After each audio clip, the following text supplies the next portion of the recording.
I'd like to start this video by asking a question. And if you're a horse fanatic, well then you're in luck. So I'm going to name a couple of horses, and they have some pretty good names. And you're going to tell me what they have in common. Alright? So first up, we got New Approach, and then we got Frankel, Nathaniel, and finally, Rip Van Winkle. No, definitely not that Rip Van Winkle, although that is a good book. I'm referring to this Rip Van Winkle. So turns out all these horses are champions. They're big shots in the world of horse racing. But not only that, they all have the same sire. This guy, Galileo. Galileo has sired or produced more than 192 winners. And that isn't even the total number of horses that Galileo has sired. And to understand why Galileo has sired so many winners, we need to take a look at horse breeding. In a process called selective breeding, breeders select a colt and a filly that have both performed well in competition and mate them, in the hopes that the offspring will also perform well in competitions. Because Galileo previously performed well in competitions, he is a favorite choice among breeders.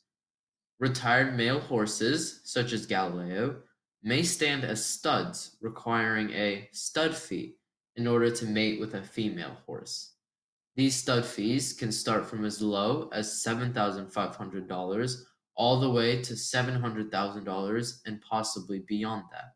Galileo himself reportedly commands a stud fee as high as $700,000.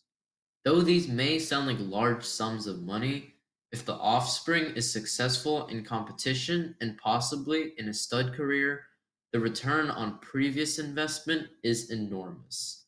For example, Frankel, sired by Galileo, now commands his own stud fee of around $225,000.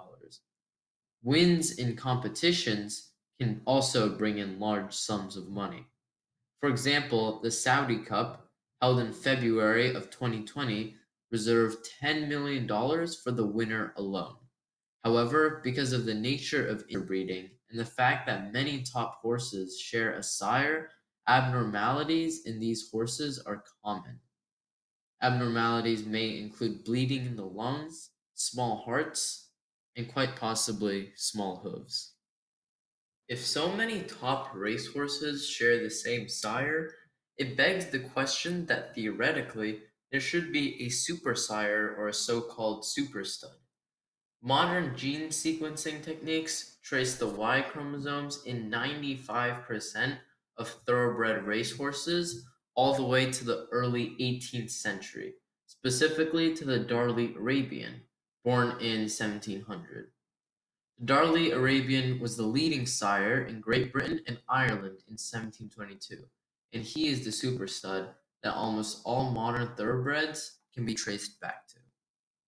Hey guys, thank you for watching, and I really hope you guys enjoyed this video.